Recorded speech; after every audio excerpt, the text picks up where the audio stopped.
Bonsoir, Roxane Frias. Bonsoir. Alors, vous êtes journaliste, réalisatrice, documentariste. Alors, vous êtes américaine, aujourd'hui française, depuis 3 ans. Oui. Et vous vivez en France. Alors, vous aviez notamment réalisé un documentaire sur l'élection de Barack Obama en 2008, l'homme qu'on n'attendait pas. Et puis, cette fois, vous avez décidé de partir à la rencontre des Américains d'origine hispanique, ces latinos qui sont en train de transformer les États-Unis. Un nouveau documentaire, donc, sur ces quelques 55 millions de latinos aujourd'hui qui vivent aux États-Unis. Un documentaire que vous avez intitulé « Quand l'Amérique sera latine ». Alors, je vous propose, avant d'en parler, de voir d'abord, de regarder la bande-annonce de ce film ensemble. Regardons.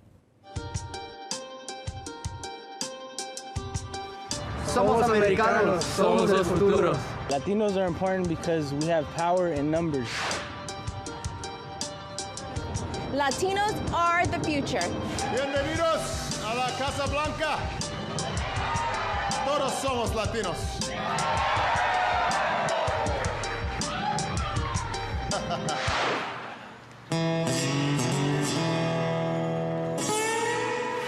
And the Golden Globe goes to Gina Rodriguez. Wow. Whew. This award is so much more than myself. It represents a culture that wants to see themselves as heroes. I'm an actor, and Brown is the new Hollywood. We're at a point now that the Latino can't be ignored. It's political because you're not Mexican and you're not American. It's a hybrid identity, something new. Soy chicana, californiana, franco-católica, mexicana, americana. Yo decido. Yo decido. There's now 55 million Hispanics in the United States. That's like 17% of the entire population. And it's destined to grow larger. It'll be a heavily Latino future.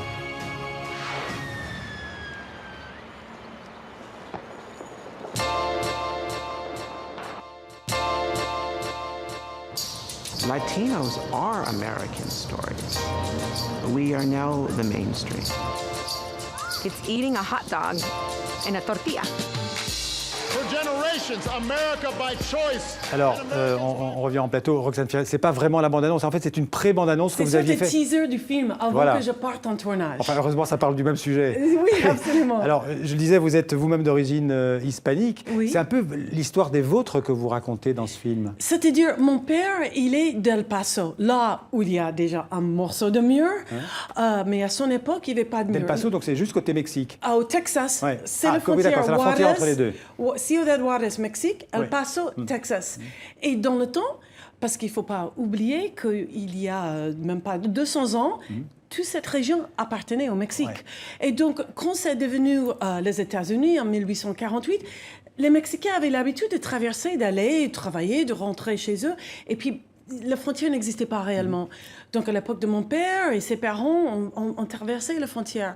Ce n'est plus le cas aujourd'hui.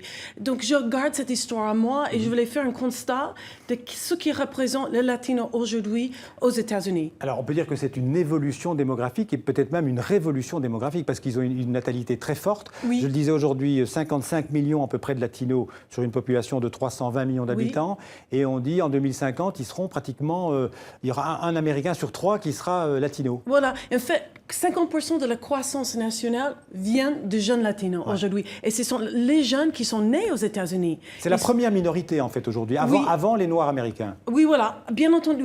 Et donc, ces jeunes, ils sont nés sur le sol, pour la plupart. Ce sont leurs parents qui sont venus du Mexique, Guatemala, Honduras, etc.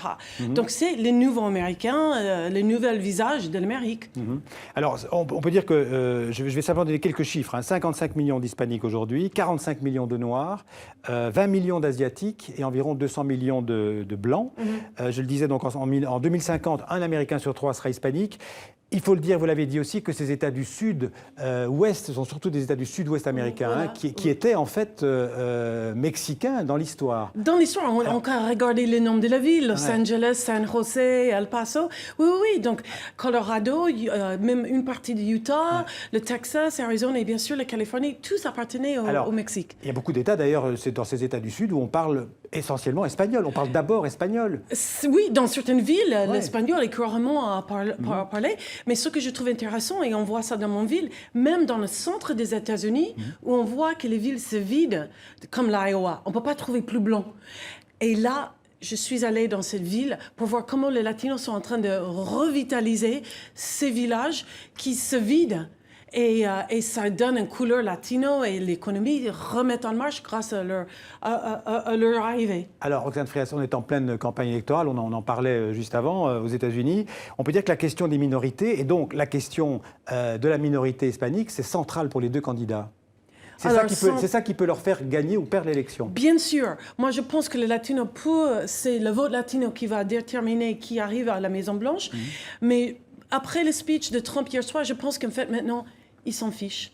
Je pense que le fait de parler du mur, il dit, tant pis, je n'ai pas besoin de latino, je ne vais pas assez les séduire. Alors justement, vous parlez du mur. On va voir un extrait de Donald Trump où il rappelle en fait qu'il va construire, s'il est élu président des États-Unis, il va construire pas seulement une barrière, parce qu'il existe déjà une barrière, mais un véritable mur entre le Mexique et les États-Unis, et qu'il va le faire payer ce mur par qui? Pas par les Américains, par les Mexicains. On regarde. Disons que ça va coûter 400 milliards. Ça va probablement coûter 8 milliards. Le mur va coûter 10 milliards. Oh, peut-être 12. Et vous savez qui est-ce qui va payer pour ce mur? Le Mexique. Moi, je ne paierai pas pour ce putain de mur. Il doit payer. Il a l'argent. Alors, vous le disiez, mais on dirait vraiment que Trump, il fait tout pour que les hispaniques ne votent pas pour lui. Absolument. Avec ce genre de discours, on se demande s'il a décidé de plus dire que c'est l'avenir de notre pays. Et puis, on est tous américains, latinos, asiatiques, des noirs, et c'est c'est terrifiant d'entendre ce langage. Et nous allons voir un autre discours la semaine prochaine avec la Convention démocrate, où les latinos ont voté, par exemple, depuis Clinton, à 80% pour le candidat Clinton. Traditionnellement, les minorités, d'ailleurs, aussi la minorité noire, mais aussi la minorité hispanique, votent pour les démocrates. Oui, la latino, grâce à leur vote pour Obama récemment, là, en 2012, grâce à leur vote, il a été réélu en 2012, en 2008, et ils ont majoritairement voté pour Clinton. Et cette fois-ci encore, la minorité hispanique votera majoritairement pour Hillary Clinton. Oui. Alors, il faut distinguer, quand on parle des hispaniques aux États-Unis, il y a les hispaniques qui sont intégrés, il y en a des millions, évidemment, on parle de ces 55 millions, et puis il y a aussi les ceux qui viennent d'arriver. Oui, ceux qui viennent d'arriver, et puis surtout les fameux clandestins, les immigrés clandestins, ils sont entre 11 et 14 millions. Voilà, ça c'est en plus, donc il y a 55 millions américains d'origine latino, plus le 11 millions de sans-papiers. Alors, parlons des Américains hispaniques, donc intégrés dans la société américaine. Est-ce que leur situation sociale est meilleure aujourd'hui qu'il y a 20 ou 30 ans? Oui. Et d'ailleurs, quand Trump parle de ces dangers et cette peur dans le pays, je ne sais pas du coup, il parle surtout que du blanc, parce que bien sûr, où il y a des dangers, c'est dans les quartiers d'immigrés. Mais quand on interviewe les immigrés, on leur demande, est-ce qu'ils ont de l'espoir? Est-ce qu'ils ont du travail? Ils disent tous oui. Donc, c'est très contradictoire ce qu'il dit Trump. Est-ce que les immigrés, pas les immigrés, est-ce que les Américains d'origine hispanique vivent entre eux, ou ils se sont mélangés, est-ce qu'il y a beaucoup de mariages mixtes, ou est-ce qu'ils continuent à vivre dans des quartiers hispaniques? Alors, il y a bien sûr beaucoup encore des quartiers, on va dire, des ghettos, mais le mariage mixte est en croissance. Et puis, chaque génération va sortir de son quartier et va vivre dans les autres quartiers. Donc, c'est une évolution, bien sûr. Ils ont accès à l'éducation autant que les Blancs, peut-être moins. Bon, il y a encore des problèmes. Et on verra ça dans mon documentaire. Il y a des écoles qui sont 80% où on voit des enfants d'origine latino, de quartiers entiers d'origine latino, et c'est vrai qu'ils sont plus pauvres. Donc il y a un travail à faire, il y a un grand travail à faire pour assurer que l'éducation est pour tout le monde et que ces jeunes peuvent accéder à l'université. Alors je le disais, il y a aussi ces 11 à 14 millions d'illégaux, de clandestins. Obama avait promis qu'il ferait beaucoup de choses pour qu'il pourrait évidemment obtenir une carte de séjour, être reconnu aux États-Unis. Ça n'a pas marché. Comment vous analysez cet échec de la politique de Barack Obama? Excuse-moi, je pense que c'est pas parce qu'il n'a pas voulu. Je pense que le président Obama a eu des freins tout au long de ces deux mandats de la part des républicains au Congrès. Et il a essayé 2 fois, et à chaque fois, il y avait un refus, même jusqu'à il y a 2 mois. Donc je pense sincèrement, il a voulu faire cette nouvelle initiative pour trouver une façon d'intégrer ces gens qui vivent d'ailleurs depuis parfois 20 ans, 30 ans, ces immigrés sans papier. Ils travaillent, ils peuvent monter une entreprise sans avoir de papier. Leurs enfants sont dans les écoles, dans nos églises, ils jouent dans les mêmes équipes de foot.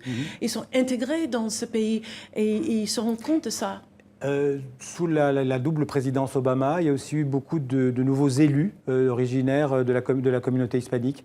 Oui, localement. Souvent, on dit que les villes sont plus progressives que l'État fédéral aux États-Unis. Donc, à Los Angeles, par exemple, en Californie, où la plus grande minorité de Californie, l'année dernière, est devenue latino. Alors, il faut aussi rappeler que l'immigration hispanique aux États-Unis ne vient pas seulement du Mexique, elle vient de beaucoup de pays d'Amérique centrale ou même d'Amérique du Sud. Absolument. C'est une immigration très diverse. Oui, c'est vrai. Alors, on a parlé du mur avec Donald Trump.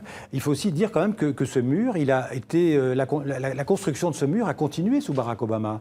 Oui, il est continué par de petits bribes parce que l'immigration est devenue un problème important pour les Américains. Mais ce qui, je trouve, peut-être c'est à cause du mur, mais le nombre de personnes qui ont traversé la frontière illégalement a baissé.